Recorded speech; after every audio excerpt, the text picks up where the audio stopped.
मुझे रहजनों से गरज नहीं, तेरी रहबरी का सवाल है। और भाई गौर फरमाए, हजरत सईद बिन आमिर को गवर्नर बना दिया, सीधे साधे दरवेश से आदमी थे। कुछ महीनों के बाद हजरत उमर खुद उनके सूबे में पहुंचे, जामे मस्जिद में सब लोगों को जमा किया। जब सब लोग जामे मस्जिद में जमा हुए तो हजरत उमर फारूक ने फरमाया, अपने गवर्नर के बारे में बताओ कैसा है। ये है जमहूरियत। इधर देखें जी, मेरी बात पे तवज्जो करें, ये जमहूरियत है। गवर्नर सामने खड़े, फरमाया बताओ गवर्नर कैसा है। तो लोगों ने कहा 4 शिकायतें हैं गवर्नर साहब से। इसको हजरत इब्ने जौजी अलैहि रहमा ने नकल फरमाया। 4 शिकायतें। कौन सी? का पहली शिकायत यह है कि गवर्नर साहब जब शुरू में गवर्नर आए थे तो फजर की नमाज के बाद ही लोगों की बात सुनने लगते थे, अब नमाज पढ़ के घर जाते, 9-10 बजे वापस आते।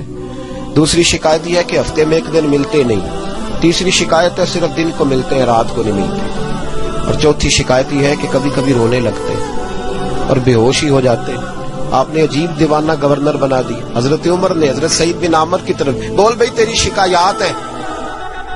जनाब सईद बिन आमिर कहने लगे, हुजूर मेरा राज ना ही खुलता तो अच्छा था, अगर आपने कहा है तो कह देता हूँ, बताइए।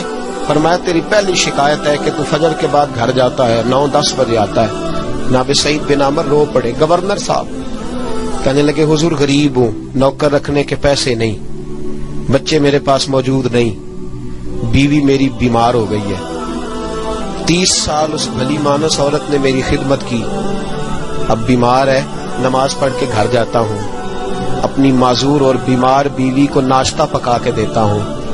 अगर उसके कपड़े बदलने वाले हों तो उसका वजूद धो के कपड़े बदलता हूँ, घर में झाड़ू देता हूँ, बर्तन मांजता हूँ, लौटते देर हो जाती है। कहते हैं हजरत उमर पहले जवाब पे सख्ता तारी हो गया। का तेरी दूसरी शिकायत ही है कि हफ्ते में एक दिन मिलते नहीं।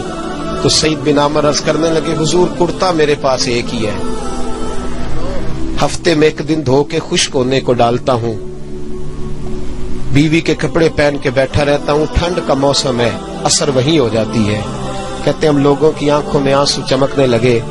कहा तेरी तीसरी शिकायत ये है कि तू दिन को मिलता है, रात को नहीं मिलता। तो रोने लगे, दाढ़ी हाथ से पकड़ ली, कहने लगे हुजूर देखें कोई बाल काला तो नहीं ना, सारी सफेद हो गई है, पता नहीं रब करीम कब बुला लेगा।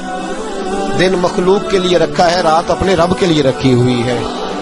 मैं सारी रात उसे मनाता हूँ कि मौला यहाँ पर्दे रखे हैं तो वहां भी मेरे पर्दे ही रखना, ऐ अल्लाह यहाँ तूने वकार दिया है तो वहां भी वकार ही देना। और कहा कभी कभी रोते हो और बेहोशी हो जाते हो।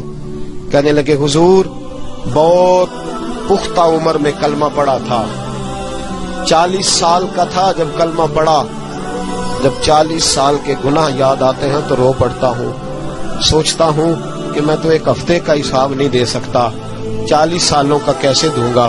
हुजूर फिर मुझसे बर्दाश्त नहीं होता, फिर तड़प जाता हूँ। जब चारों बातें कही तो फिर रोने लगे। कहने लगे हुजूर अब मेरी सजा का भी ऐलान कर दे, अब मेरे पर्दे खुले तो सजा की बात भी करें। हजरत उमर ने हाथ उठाए और कहा, ऐ अल्लाह मेरे महबूब की उम्मत को कुछ ऐसे गवर्नर और भी अता फरमा। अपने आप को संवारे, अपने आप पे तवज्जो दे। बड़ा हो गया ख्वाबों की दुनिया में जिंदा रहना और लफ्जों और जुमलों की ओट में छुप के अपने आप को मुतमईन करना।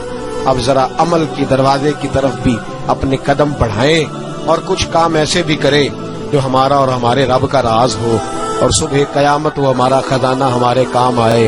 हमेशा मिदहते खैरुल अनाम में गुजरे, दुआ है ये उम्र दरूद और सलाम में गुजरे।